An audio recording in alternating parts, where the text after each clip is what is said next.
السلام عليكم ورحمة الله وبركاته. بسم الله الرحمن الرحيم. الحمد لله الذي هدانا لهذا وما كنا لنهتدي لولا أن هدانا الله. حمدا كثيرا طيبا مباركا فيه. الحمد لله عدد خلقه ورضا نفسه وزنة عرشه ومداد كلماته.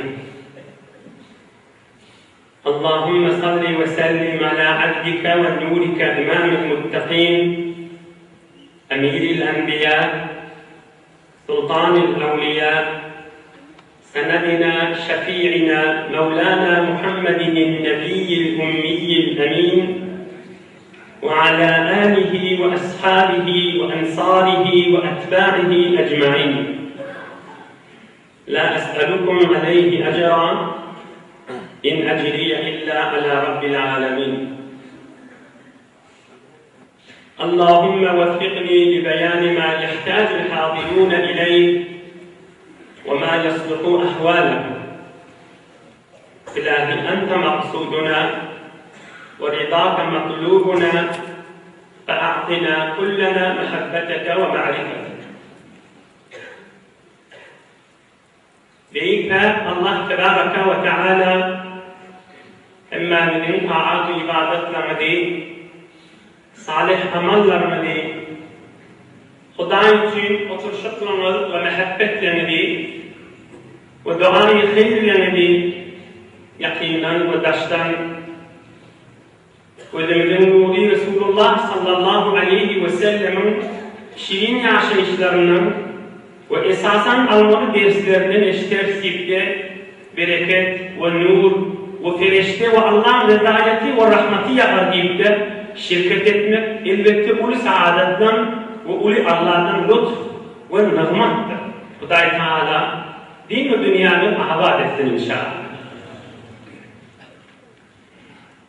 İnşallah Allah kokulese vakit orta iki tane olağan vakıya vakıdır Mekke-i Mukerreme feth olanına Peygamberimiz 60. yaşında Mekke-i Mukerreme'de hadildu ve iki tane olağan vakıya bir vakit kokulenmeli cesaretli vakıya uzaklaşta inşallah o vakıyanı indike etse Allah Teala kokuleme öyle mi hizmetine yetirir inşallah. Mekke-i Mukerreme Peygamberimiz ve sahabadan kan rahmetleri bilen feth oldu. Kan aşıklar tahammül ettiler. Kan zulfuklar.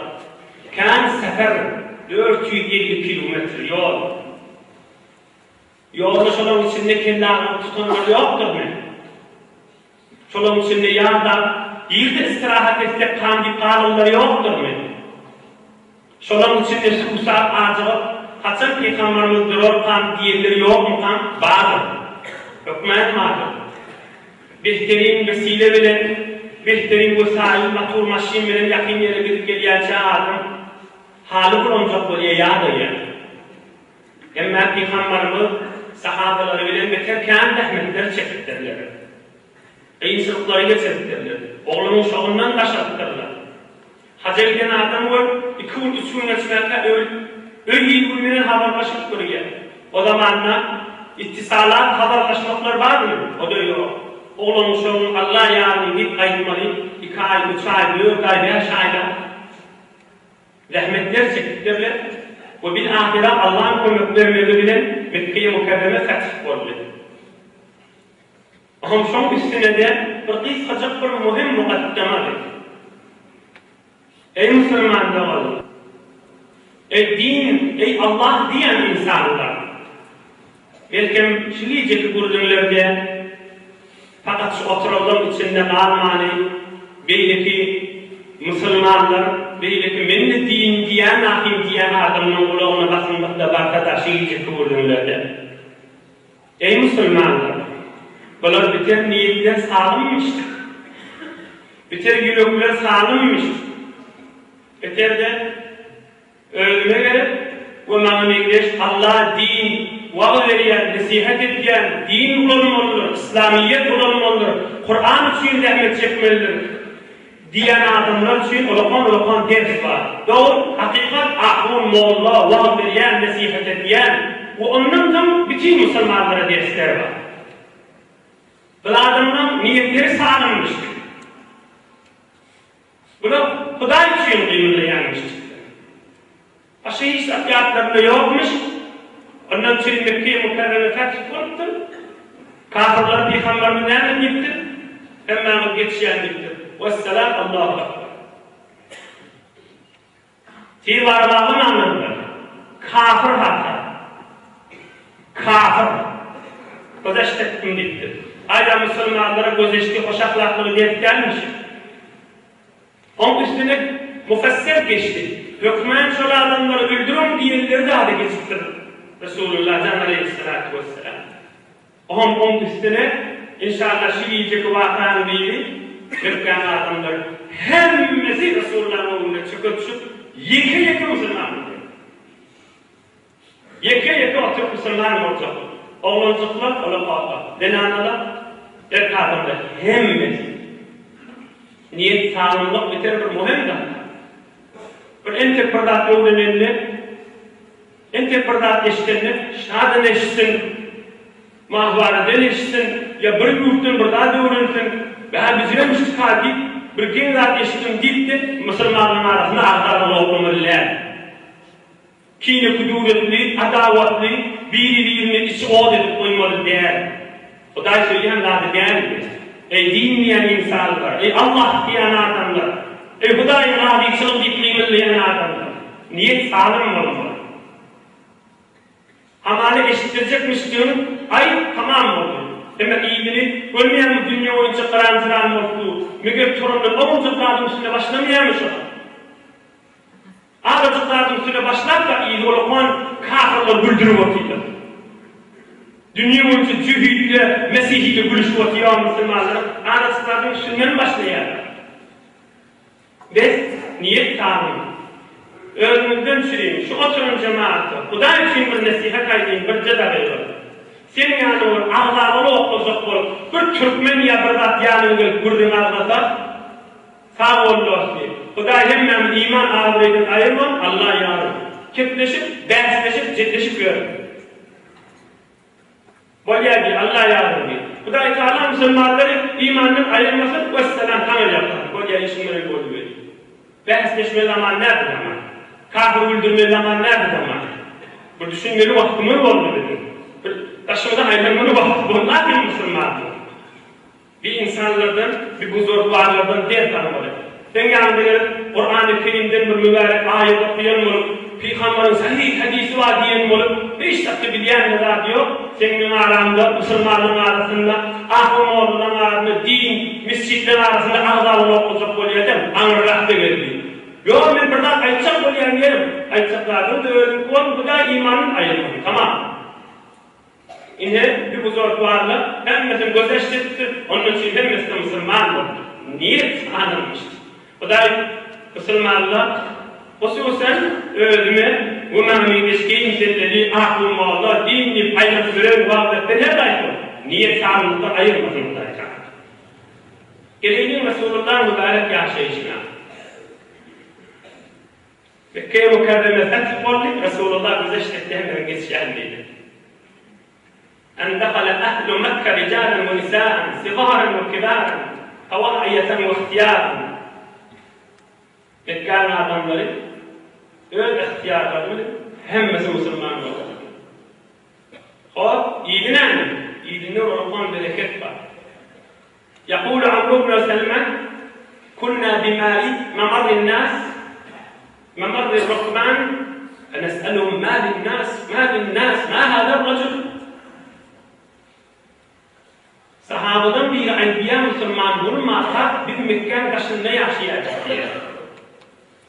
Mekke'nin taşında yaşayacak. Onun hiç adamda çok Mekke'ye, bir yer Mekke'nin doğruğuna koturan oğula, çarvada, mal üstünlerle, hiç çok Mekke'ye, bir yer. Biz de şu adamın geçiyen yerine, onun su içiyen yerine bir ovamız ot içdiler. Ama hey su içmeyen adamlar geliyor, bu bir soruya, ne Mekke'de şu adamda çok geçip var ya deyip soruyor.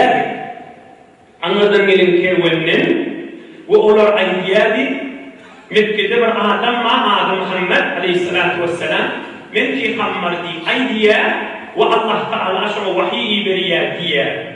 Şunu görmeni var yasib, Mekke'yi mükerreme Müslüman olandan sonra, Mekke'nin dövülüğüne de çok bir Müslüman oldu. Yani deyip, كانت العرب تلوم بإسلامهم الفتح يقول العرب اتركوه وقومه son Mekke Müslüman bulmaka Mekke'nin dövülüğündeki adamla Araplara gelmiştir. Özleşin. Şimdi Mekke Müslüman olsa biz de parayı diyenmiş. Son Kabe'de iyi oldu. Merkeziyeti. Arap bütün şunu özleştirmiş.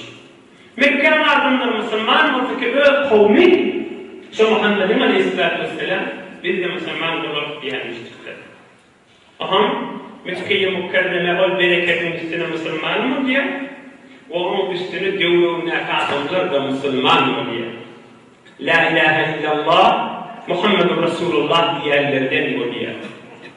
Aham şun üstüne Kur'an-ı Kerim'de Sure-i Mumtehine 28'den çıkaran ahirki ayesini övüyanlar şu cümleler var. Kur'an-ı Kerim okuyamayın, tercümesine girmeyin, vakt ağrılar, Peygamberimiz, Mekke'nin kafirleri Müslüman mı diye de dövülüğündeki yeke kol alıptır. Yeke kol alıptır. Yani beyat ettir. Elini tutup oturduktur. İnden böyle altı dakçın boynuma diyenmiştik. Şiice, Huday topluluğunda münkasser şangurluğunda. Şu altıda benim de boynumuzda. Müslüman olacak hava altıda boynuma diyenmiştik Resulullah sallallahu aleyhi ve sellem. Şu altıda da Kur'an-ı Kerim'de var. Sure-i Mumtehine 28'den çıkarada Sure-i Mumtehine'den ahir ayeti. Peygamberimiz fecelese Resulullah sallallahu aleyhi ve sellem ala Safa. Safa dağının üstünde oturdu. Aham adamlara yeke önüne oturduk, elinden tutup Müslümana, imana, İslam'a ve al-Kuda'da olanıktır. Erkazamda tamam olanından sonra erkazamda kenara savup zinanlar yetinliktir. وَلَمَّا فَرَغَ رَسُولُ اللّٰهِ صَلَّى اللّٰهُ عَلَيْهِ وَسَلَّمْ مِنْ بَيْعَةِ الرِّجَالِ أَخَذَ فِي بَيْعَةِ النِّسَاءِ وهو صلى الله عليه وسلم على الصفا وعمر الفاروق رضي الله عنه قائد أسفل منه. Peygamberimiz Safa dağının üstünde oturdu. Hazreti Ömer'i de öyle etirlekte oturuşlarını getirdi. Dinanını bilin öyle aradığını. Men ne kefayetmiş dinanları eşittirdir. Şolan boynuna tak dittir. Men eşitmeten eşittir. Şolar boynalarına ya Resulullah bana ayettiler deyip Muhammed o beyirme hidarını. Yübelliğuhunne anhu sallallahu aleyhi ve sellem. Peygamberimiz taraftan Peygamberimiz yuvuşanlar aydiye Hazreti Ömer radıyallahu anh'ı zinanları eşittiriyor. Katil kayıp tesbiri. Ayet Peygamberimiz sonra zinanlardan kolalarına kollaşıp kararlaştı muhan. Uzattı muhan. Yenimiz Hazreti Aişe aydiye radıyallahu anh'a La vallahi ما مست يد رسول الله صلى الله عليه وسلم يد امرأة قط. Peygamberimiz öyle halal değil denanasından başka hiçbir denana bilmediği değil Peygamberimizdir. Allah'ın en amd içiyendir. Dedi Aişe. Ve fi rivayetin ma kana yubayyinuhunna illa kalaman. Denanları fakat dil bilen, kep bilen vade alıptır, beyat alıptır, olalıptır. Aham aydık bir denanları işten durup, men bir denana ayıtlığım, o 100 denana ayıtlığım ikisi bir gittir. İnnemâ kavli limra'atin vahide, ka kavli limi amara. Bir denana bir kefayizden, 100 helek bir helek den işten oturan gittir. İnne Peygamberimiz denana kıyılatma. Bir beyat gördüğüm görüyor. Ama göreydi beyatin kolladan mahtıları meyana. Altıdat näme bolmaly? Ey musulmanlar. Ey jawan dostlar. Altıdaty boyun Allah anmak, Resulullah anmak, la ilahe illallah, Muhammedur Resulullah. Emma altıdat boyunna daqıptır. Deslapqısı Allah yüşrikne billahi şeyan. Allah Teala'nın azamati, Allah Teala'nın zati, Allah Teala'nın sıfatı, Allah Teala'nın rububiyetine ve uluhiyetine ve kudretine ve malikiyetine ve tasarrufuna hiçbir şerik koymalılardır. Tek o tenha olan büyük Allah Teala ubudiyeti halis bidun şirket Allah Teala bende olmalıdır. Kul huvallahu ahad, Allahus samad, lem yelid ve lem yulad ve lem yekun lehu kufuven ahad. Hiç Allah'a mendeş ve şerik koymalılardır. Hiçbir yağdayınna, sıfatınna, zatınna, kudretinna, Allah Teala'nın görmeginne ve eşitmeginne hiçbir mahluka mendeştel Allah Teala kamil mutlak, Allah Teala Rablığına ve ilahliğine ve Allah'lığına, uluhiyetine ve rububiyetine, malikiyetine ve tedbirine hiçbir şerik koymalılar. Allah Teala esbab koyuptur. Ferişteleri yağın yağdırtışıyanak, bulutlar sürüşüyanak sebepler koyuptur. Ama Allah'ın icazatı bilen. Onun Huday Teala'dan başka hemmesine em olmalı. Allah Teala'nın icazatı ve Allah Teala'nın kömek vermegi bile. Ama Allah Teala hiçbir kömek ve icazat almak bilen değil. Ol kamil mutlak Celle Celaluhu. Deslapqısı. İkincisi وَلَا يَسْرِقْنَا Oğurluk etmelerliktir. Oğurluk deyip näme aýdylýar? Bir neferin malını bilmeyen yerinin oğrun alınsa tarap düşünmeyen galiye. Tarap ya görmeye, ya tarap düşünmeye, ya tarap aklı çatmaya. On bir erke adam şonu uttum deyip alýar. Nahaktan bir denden malını oğrun almağa oğurluk diýerler. Bir denana özünün adamsının cüfsünden almana icazatı yok. Şu taada Peygamberimiz Müslüman bolan täze denanyň bir sorapdyr. Men adamyň cüfsünden alýan nipdir. Hudş Resulullah bey'at al-tuqaha.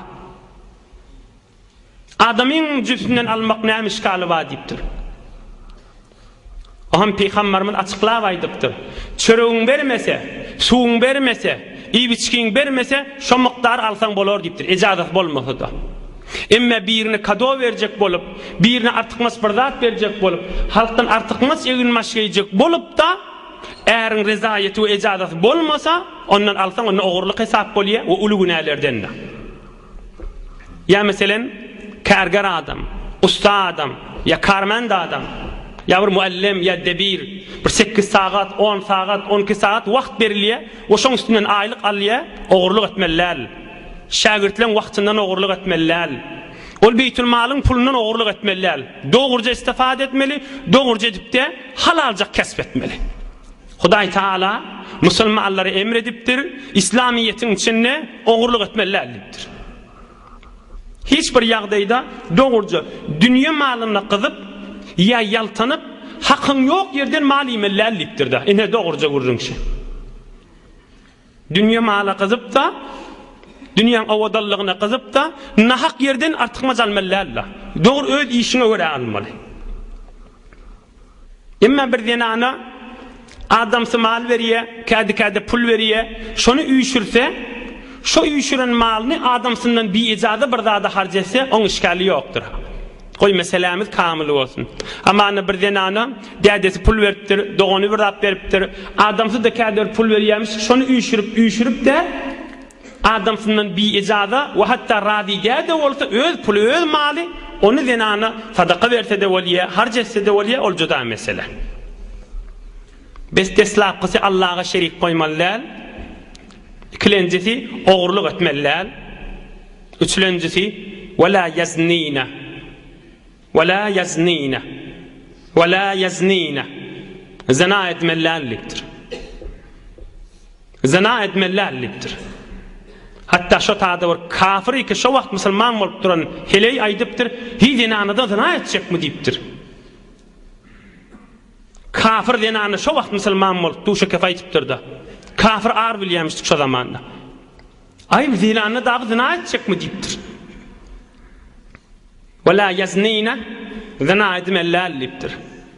Zinanın zenderlerinin bir neme malını dargat ya.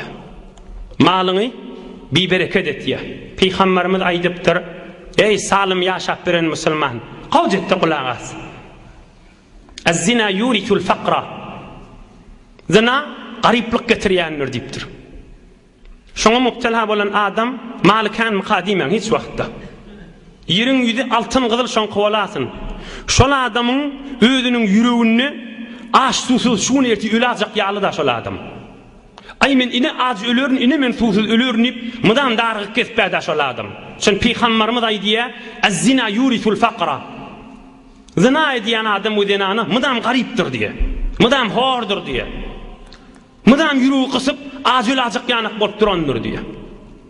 Adamın malını bir bereket diye o kan malım kadip hiç fikrine de harap etip vermem. Son peygamberimiz aydıptır şol adam garip deyiptir. Son yüreğini bir girip bolyanmasa girip çıksan şunu ertimen ölürün ipbada şol adam açlıktan susuzluktan malı kandır. Hesabını pul kandır. Emma o zatla gözüne görünmeye bir perde örtülüye gözüne ve kalbına omul garip deyip ödüne bunu ertimen ölüyen ipbada şol adam. Adamın cismini haraplayan zatına, adamın ruhunu haraplayan zat, adamın avadallığına ayırıya, adamın yüzünün nuruna ayırıya, adamı erhililikten ayırıya, erhiliğin muhabbetinden ayırıya, adamı inatadan ayırıya. İnatadan ayırıya diyenimiz, inatasının yanına yaşap börendir. Şol adam inatasını önçeki muhabbeti yüreğini bir dedemdir şi deyip bir muhabbeti var da emma şoňa mubtala bolandan soňra şoň galbynyň sıfırlaya da şol adamyň. Ayallygyny erkek dogany wa şoň galbynyň sıfırlaya. Inni yalandan ayallygyny erkek dogan. Ol adamyň ýanyna ayallygyny erkek doganyň manasy ýok. Dädeň manasy ýok. Ogulgydyň manasy ýok. Erhili yalandan. Erhiliň oň ýanynda hiç manasy bolmaz. Zina diýerler Hudaý Taala haram edipdir. İnsanyň kulli atifi ahlaklaryny wujudundan sıfırıp aýyrýar da. Ahmşon namazından ayırıya, edibinden ayırıya, asmalara çıkmadan ayırıya, Hudaya dimeden ayırıya, ey Rabbim Allah dimeden ayırıya, insanın mukaddesliğinden ayırıya, insan bir evliya olmalı, insan Allah deyip gözünden yaşaktırıp veren olmalı, o zatlardan ayırıya, doğulluk, mehabbet, bereket, süyücülük, şulardan bir kartun mu kartun, yalandan becerili kartun yanık yaşap bada.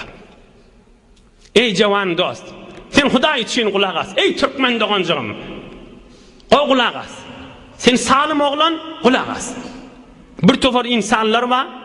Müslüman kafir fark etmeye. Kafirlere ağlanıp bir tofar şimiyayi dirmallardan istifade edip hamanı nämeden çüreyim? Şu darulardan istifade etsen bağışlan zınan zereri yok hamana. Şu darulardan istifade etsen bunu muhakkik danışmentler çıkarıptır. Bunu ulukan profesorlar çıkarıptır. Bunu dünyada menip bilen pezeşikler bunu tahkik edip belesini veriptirler, havvasını veriptirler kişi adamı zarar vermeye. Şunu istifade edip geçsen, şunu mesref edip geçsen adamı zararsiz deyip bir tofar adamlar şu darunu mesref edip de zınan içinde boldular. Ve şu adamlar bir dertleri mubtala oldular. Bir kuful oldu. Bedelleri, cisimleri, ruhları, kalpleri şu darunu istifade etmeyen şu derdi mubtala olanak. Şu darunu mesref etmeyen zınan içinde girip birin şu derdi mubtala olanak. İmme şu darunu istifade edip ki şu darunu men istifade ettim zınan bana zarar vermez diyen adam olu korrak dertleri düşüp de tamam kuful oldular. Onu Allah açar bilen açmasa onu hiçbir insan açıp bilmeye oladım. کنت مرد را نفس اماره خار اگر هوشمندی عزیزش مدار اگر هرچه باشد مرادت خوری ز دوران بسی جور و خاری بری حضرت سعدی ایدیه اگر هرچه باشد مرادت خوری ز دوران بسی جور و خاری بری Yüreğine näme düşenni etjek bolsaň, dünýähe görä kän horlar. Dünýähe görä kän sen horlar. Tövbe senäme, tövbe etmese näme? Häzir o gurduňa girmeň. Zererleriniň gurduňy. Malyndan aýrandan soňram. Garip edenden soňram, pulu bada bolsa, enati oň ýanyna mana ýok. Erhile yalandan, oğlun goşogy yalandan, gyz oğlun ki süýji bolýa 3-4 ýaşyndaky gyz oğlun şoň gözünden aýrylýar da dädesiniň. Aslan gyzyň mahabbeti şoň galbynda ýokda. Hiç wagt ýok şol adamyň galbynda. Dogan yalandan, ibadat oň ýanyna manasy ýok, ilgun manasy ýok. Şol adam defteri we defterini oturan ýerine yalandan otuýar, fikri harapda. Şol adam iş yerine yalandan otuýar. Eger kesbe kary bolsa yalandan kesbetýär şol adam. Eger şol adam şoňa mubtala bolup ibadat etse yalandan geçirýär. Şol adam yatyp galanyna hamany uqs ýatýar da yalandan ýatýar, garaňkylykda ýatýar da şol adam. Ýatmaka da garaňkylykda, uqa gidenden soňra da garaňkylykda. Oýananda da garaňkylykda, oýanypda ýüzi gözüni ýuwup taşaryk çykanda da garaňkylykda. Öýdi de bilýär ha şol adamyň ruhy harap, jismi harap, garaňkylykda ýaşap be. Titrek gidip be, ýönüm aham öhüm edip taşardaky adamlara belletmäni ýüzüni ýuwup, ýa bir sabun, şampudan istifade edip öýdüň salym köküjek bolýar, emma gursogy, sinesi, wujudi titrek gidip be şol adamlaryň. Mutmain bol şu barada. Ey musulman, Allah Taala şonuň üçin haram etipdir. Barman şoňa diýipdir. Allah yüşrikne billah we la yasriqna we la yaznina. Zanak barman diýipdir. Titredip, dargadyp oklaýar adam.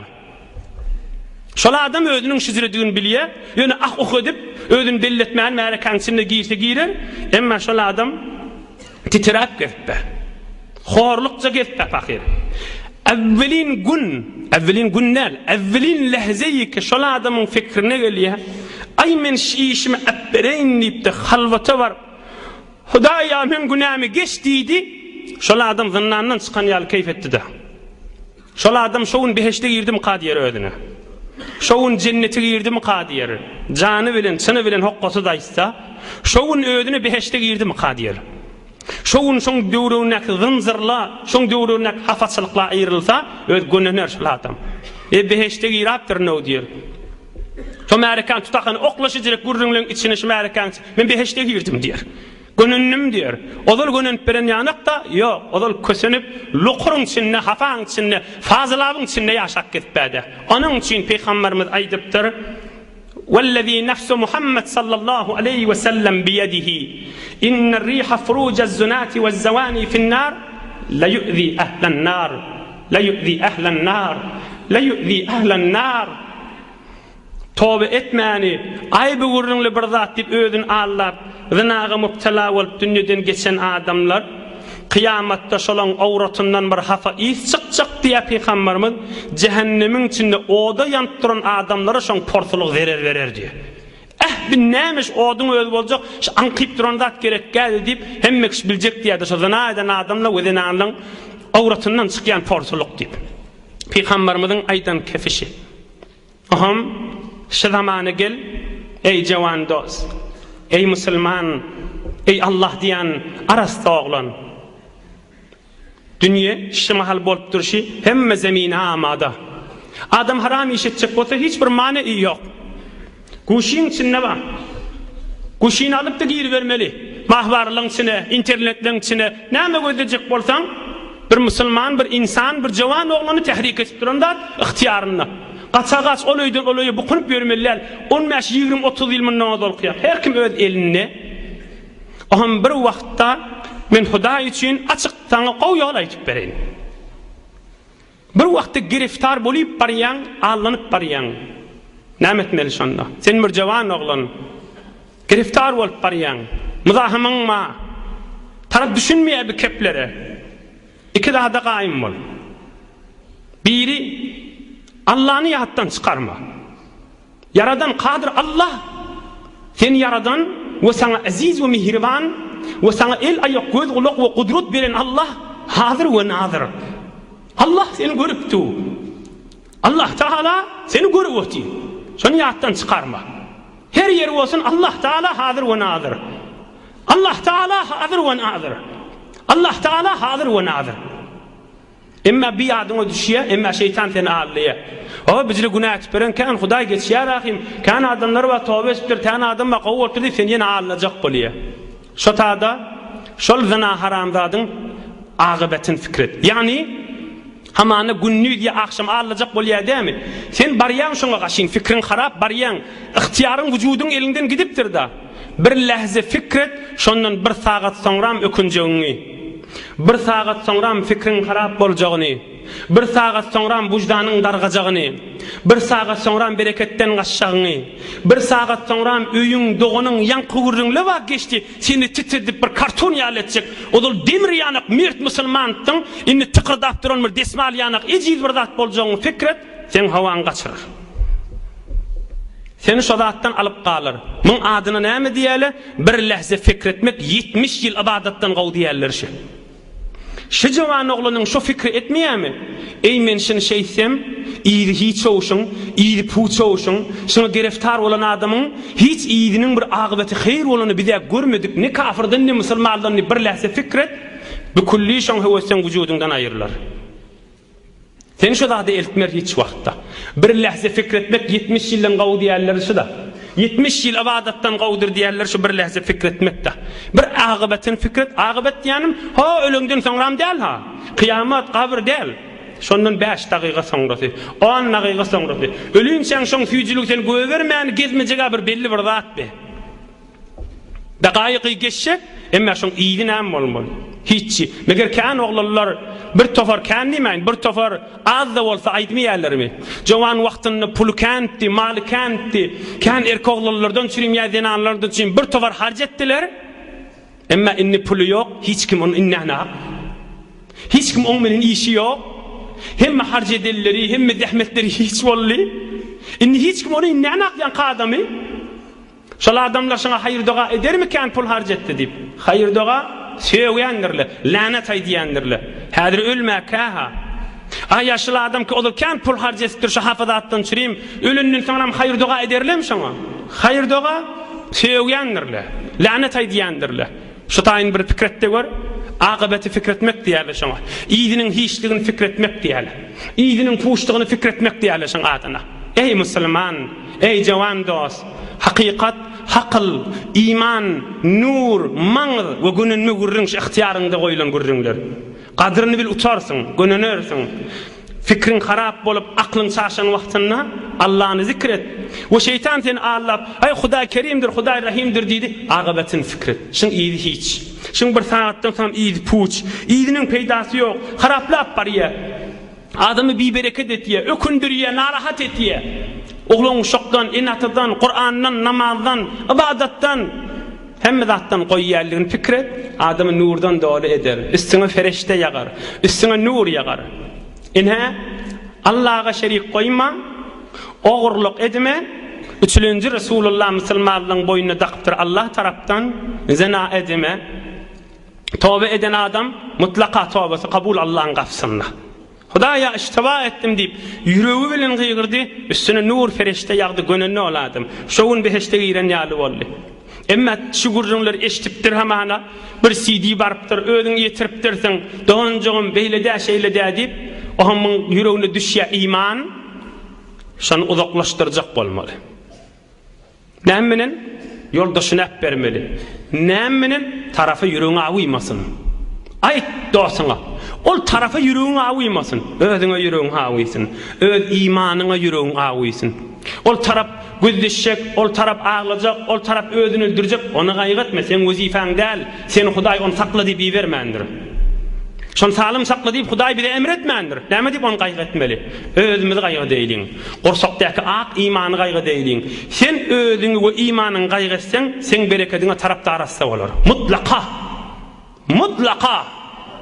Allah Teala bereket yağdırar, nur yağdırar, ferişte yağdırar ve milyonlarca tecrübede görünen zatlar. Tarap çağırıya harama, yüreğin ağı imanı, ödüne yüreğin ağı. Hudaýa iştiba etdim deyip dursan, tarafın yüreğine iman nökülüye. Näme deyip? Hak diýen zatları, Kur'an diýen zatları, Allah Teala'nın buyruğunun bir haybatı var, bir nuru var, bir keramatı var, döwrüň näkiler çekip alýar ödüne.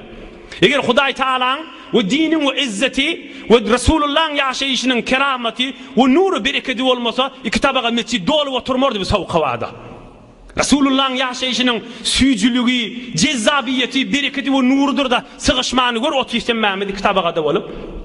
Din, iman, nur, Kur'an diyeninin özünün bir haybatı var, özünün bir izzeti var, özünün bir kerameti var Allah Teala taraftan. Sen mert bollu imanına kaim ol, tarafın kalbine iman dökülür. Onu gayga edip de ya yüreğim kıssa deyip de haramı muhtela bolama. Ya nur ya Allah. Ya nur ya Allah. Ya nur ya Allah. Diline şu olsun, ağlanacak olsa. Ey nur eyyesi Huday, men kursağım nurani ettiği manası. Ne kadar avadan manası var. Allah Teala'nın avadan güzel adlarının biri nur. Ya nur ya Allah. Ya nur ya Allah. Ya nur ya Allah. Nur eyyesi olan Huday, men kursağım nurani ettiği. 3 gedek ayet, 10 gedek ayet, kursağım nurdan dolu olur. Yine vasvas olacak oldu mu? Şükürcüler eşitsin. Heftede bir gedek, 2 hefteden bir gedek, 3 hefteden bir gedek. Ya kulak astın, ya bellice yerde koysun, ya yattaş etip koysun, öynün önüne koysun. Şeytse keyif etip yaşar. Öz zindagisi aram bolar. Halvatahun tahzir yanıp, köne aqulladiler fikretten görün, dünyadan geçip gittiler. Şol adamların arasında barıp oturanda, yanlarına barıp oturanda ne kadar yüreğin caylaşıyor, ne kadar adam keyif ediyor. Bir 5 dakika 10 dakika hayır duasını alıp qaytyan ya başka teverrik taksirle. Yanlarına barıp oturup ya taksir bolmasın. Köne yaşıl sofla vardır. Arasta bir oğurluğa barmadık, zinaga barmadık, haram zatlara barmadık adamın yanına otur. Aslında rahatlığından özün istifade ediyen. Özün yüreğin açılıyor şol adamın yanına oturup qaydanda. Arastalığın bereketini öde, arastalığın nurunu öde, şol adamlar ne kadar lezzet alayanlar zindigilerinden ki biz yana kaptalından barallı keyfet yaşalığın yüzü özünün örüngde, oturuşunun örüngde. Şolun özü ne kadar keyfet yandır öz zindigilerinin, arastalıklarından, kursoklarının arameşlerinden, kursokları asmalı bilen irtibatlı olup, canı can keyif edip yaşap verişlerinden öğleri ne kadar lezzet alayanlarlar. Arastalık dışında nurdur. İnsan keyif edip yaşaya. Şurada giriftar bolan menen giriftar bolmadık hiden bolar mı? Tövbe eden menen denmedik den bolar mı? Hiç den bolmar. Arastalık üstünde de nur, feriştelik gönenmek bolya. Emma ol dışına hafaçılıkta. O fakir işleyen yerine, öyünne, ekrançılığına da olasın. Şu çöllük etberen yerine, fikri vücudu harap, işlep veren yerine, kasbinne, defterine, her yerde olasın, fikri harap. Ama Müslüman adam her yerde olli, kursağı giyin, Allah'ını zikredip ferişte yanak yaşap bada. Ama 2 madde, 3 madde kaldı. Allah'a şerik koyma, oğurluk etme, olur da boyun attırla, oğurluk etmez, zina etmez. 4. وَلَا يَقْتُلْنَ اَوْلَادَهُنَّ Evladını da öldürmeyin deyiptir. Evladını da öldürmeyin deyiptir. Elhamdülillah, İslam'ın bereketine evladı öldürmek Müslümanların içinde öyle evladı yok. Ama müteessifane bir yerde ba. Çünkü Kur'an'ı bayet aydılmalı görürüm. Peygamberimiz sahih hadis Müslim rivayet ettiği. Peygamberimiz aydıptır. ثُمَّ يُرْسَلُ الْمَلَكِ فَيَنْفَخُ ف۪يهِ الرُّوحِ Çağa enan gövresünneqa 4 ay dolduranna ferişte geliye ve şoň ruh üfleye. 4 aydan sonra näme ozurla bilen sakt etmeli? Näme dip qatl etmeli? Näme dip çağan canını almalı? Ve la yaqtulna awladahunna. Hudaý musulmanlara emrettir evladyňyzy öldürmeň diýipdir. Qatl etmeň diýipdir. 4 aydan bäri zarurat bolsa ulamaly kan gurrun edipdirler. 45 50'nün içinde halkata girmeka oy açık bolsun meseleler. Günler yanmarlı olmasın. Fikh Hanafimizde 45 günden beri bir gurrunlar bolsa müşkili yok diýip aýdýarlar. 45 günden beri olsa yani halkata girmedik bolsa. Ýöne bir bölük doňgan bolup duran bolsa müşkili yok diýip aýdýarlar. Emma ondan geçiverse ulamalar gurrunly boldy. Ulama diýenim Ebu Hanife ýani ulaqan alimler, diniň sütüni alimler. 3 ay yarımdan beri, 3 ay yarım diyelim 4 aydan beri. Emme koy yanlış bolamasın. Zarurat, müşkilat bolsa, onu ulamaların bir tovarı cevaz beriye, icazı beriye, kıyamet tutulmaz diye diye. Emme 3 ay yarım 4 ay bollu, mutlaka memnu, katil hesap boluyor. Edil bir çağacı öldüren yani. Kişicik imtiran çağanı öldürmek ve gowrudaki cenin sekt etmek kişinin farkı yok. Hudaý Taala emredipdir wala yaqtulna awladahunna. Çağanı öldürmeň dipdir. Yanlışlyk bilen bilmezlik bilen geçen bolsa tövbe etsin. Allah'ın gafsyna yıkılsın. Hudaýyň gafsyna yıkılsın, estağfirullah etsin. Gusl edip dehret kılıp arastalyk bilen 2 rekat namaz okuýsun. Başarta ağlasın. Hudaýa men yanlışlyk bilen etipdirin diýsin. Wala yaqtulna awladahunna. Oqydan görün Suriye mumtahana 28-den sparan ahirki ayalaryny da baş. 4 ay sonra da bir toforlay diye o çağı bir heftelikte de canı var deyip. Canı heyvani de ruh-i melekuti. Bir toforay diye 4 aydan sonra sen can giriye deyip peygamberimiz aydıptır diye o çağı bir heftelikte de canı var. Can ne? Ruh-i melekuti. Bizde insanla bir canma eşikte de var. Ama bizde bir ruh-i melekuti üfleniye heyvanla yok. 4 ayda olanlar ruh-i melekuti üfleniye. Asmandan bir ruhaniyet bir üfleniye. Adam ayırlanır ruh şart bolsun deyip dua etmeyez mi? Şu ruh çağı enen gowresinde 4 ayda olanlar üfleniye. Şu ruh girenden sonra icazı yoktu. Şol gowrede can verse ol juda ol çağı öllüğü bolýar, ol düşürmeli bolýar. 5-nji madda ولا يأتين ببهتان يفترينه بين أيديهن وأرجلهن Kur'an-ı Kerim töhmet etmeseler deyiptir. Hususen adamsına kan ulamalar şun manasını aydıptır. Elhamdülillah bibiri Hudaýa köp şükür öz milletimizi hazır eşitimiz. Elhamdülillah. O da bir zenana özünün adamsından başka kişiden gowreli bolup da adamsının yanına senden men gowreli boldum da deyip ağlamagy şon etmesin deyipdir. Adamsından başka kişiden gowreli bolup da adamsına senden naşi deyip nesep katıştırmasın diýdigi asli manasy. Hudaýa köp şükür elhamdülillah bi afet bi dert ilunumuzun içinde eşitilen de elhamdülillah. Ve kulli manasy ve la ya'tina bu buhtan töhmet etmeseler. Bidireklikten kep katıştırmasalar, birini ulaqan awuli yalan kepler aytmasalar diýdi. Wa ahir maddasi ve la ya'sinaka fi ma'ruf. Ey Rasulullah, sen bu tohur qowlukly bilen büýürýän, sen diýenin etik kesseler, bir de umumi bolar. Allah yüşrikne billahi şeyen, Allah'a şerik koymalar, Allah Taala'nın zatyna, sıfatyna, rububiyyetine, uluhiyyetine ibadat fakat beýik Allah üçin bolmaly. Oğurluk etmeler, zina etmeler, çağı öldürmeler ve töhmet etmeler, buhtan, yalandan daktır etmeler ve ahir kısa Resulullah'ın diyeninin çıkmalar diyor. Yine şu zatlar bir fikretten görün, bir lahazati fikretten görün, katil, oğurluk, zina, Allah'dan daşlık, hemmesi insanın sistemini yaratılışın behem uryan zatla. Adamın arameşine ayırıyor. Şol adamlar 10 yıl geçenden sonramda şu enelerimin gaw bilýänler. Bir wagt yanlışlyk bilen şu ýanky çağan çykdydan ne bolsa 20 yıl üstünden geçipdir. Häzirde şu pakyryň arameşi ýokda. Häzirde şoň urwaty da ýüregi. Allah Taala şu zatlar şon insana berýär. Şon insanyň arameşini behem urýar. İnsanyň zindagiden süýjüligini aýyrýar. Şonuň üçin Hudaý haram etipdir. Ger to jogdi ruy der veyrane kon, ger to şehbazi sefer merdane kon. Hazreti Mevlana aydiye. Ya bir başka bir Hudaýa aşyk bir ewliýalaryň biri aýdypdyr. Ger to jogdi ruy der veyrane kon, ger to şehbazi sefer merdane kon. Jog baýguş zol hafa yerlerde ýaşaýar. Dünýäň adymy ger näme? Veyrane. Belli zat gibi. Her jira awadallasaň da bir gün ýykylýar, ya adam ýykylýar. Dünýäň ady veyrane. Bir veyranak jok jaly ağlanıp ondan düşmelläl. Nämetmeli? Garty şehbazi sefer merdane kon. Bürgüt ýanak, baz uç ýanak, uç asmanlara gaşyn. İmanyň menen asmanlara uç. Gönönörsiň, ferişte bolup ýaşarsyň.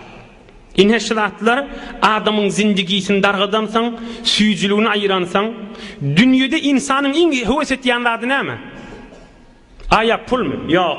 Elim mi? Yok. Tahsilat mı? Yok. Rahatçık iyi biçmek mi? Yok. Bütün insanın kafir musulman bir zady söýýär. O da näme? Arameş. Jaýly ýaşasam da. Kelle agyrsyz bir rahat ýaşasam da. Hemme insanın isteyen zadyr. O şidatlarda insanın arameşini behem vuransan, beyik Allah haram etipdir. Ey insanlar, musulmançylykda barmaň diýipdir. Maham özüň arasda saklajak bolsaň, şu gürrüňleri, ha özüm bilýän diýeniň menen bolarmy? Bir adam hamana musulman, haýsy bir musulman bilmeýär şidatdan haramdygyny. Bilýär, emma terk etip bilenaq. Nämeden çüreyim? Şu beýti okuýan tamam edeýinhom.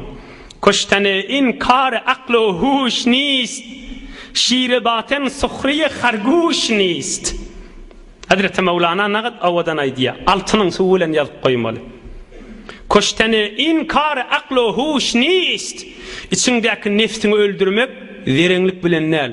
Ha men şu nefsim şiziretsem ölür, hiç ölmez. Fikrediyotun nefsini öldürecek deyip, nefsini güçlendiriyotun da. Kuştane in, yani nefsini öldürmek, kare akluhu şnist, verenlik bilen, savat bilen, tahsilat bilen, kan kitab okuymak bilen bolmaýar. Nämenen bolýar? Şizire nurun etegine girmek bilen bolýar. Bereketin etegine girmeli, sokulşyk galmaly. Hudaýyň rahmatynyň etegine girişik galmaly, adamyň nefsini horly ýaşa. O başga dat bilen bolmaýar. Şiir baten, suhriye harguş nist.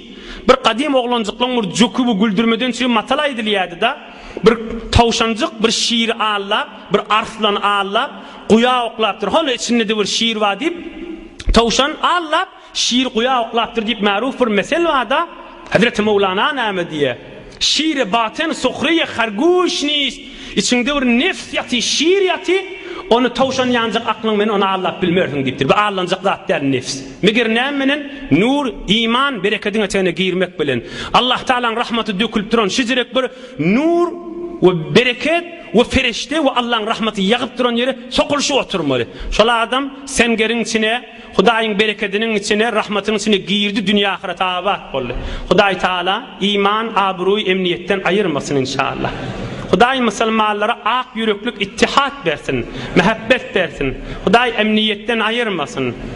Hudaý Taala mescit medreseleri yürüyüp durmaktan ayırmasın. Hudaý kalplarımız pak etsin, zindigilerimiz pak etsin. Hudaý öýlemize arameş versin. Hudaý öýlemize jaýlyk, bereket versin. Hudaý zindigilerimize süýjülük versin.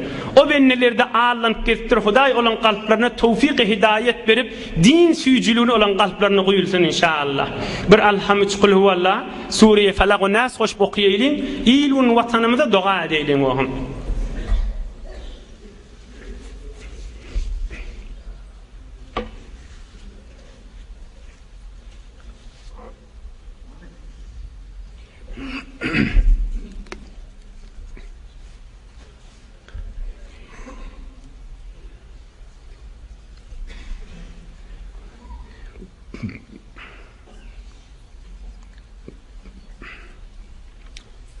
Seyyid ahun mahzun bam çay boyun. Davud ahun ilahi amin. İlahi amin. Hatme tesbihler, hatme Kur'an-ı Kerimler ve müşkilli doğullamız vadiptirli hemmesine dua edin. İlahi amin. Amin ya ilahel alamin. Amin ya mucibed davet.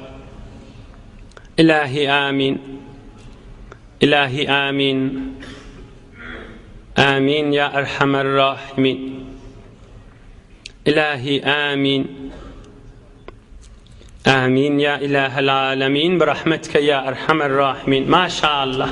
Yoldaşlarımız da yadınızdan çıkarmayın. Barakallah. Subhan rabbike rabbil izzeti amma yasifun. Selamun alel murselin.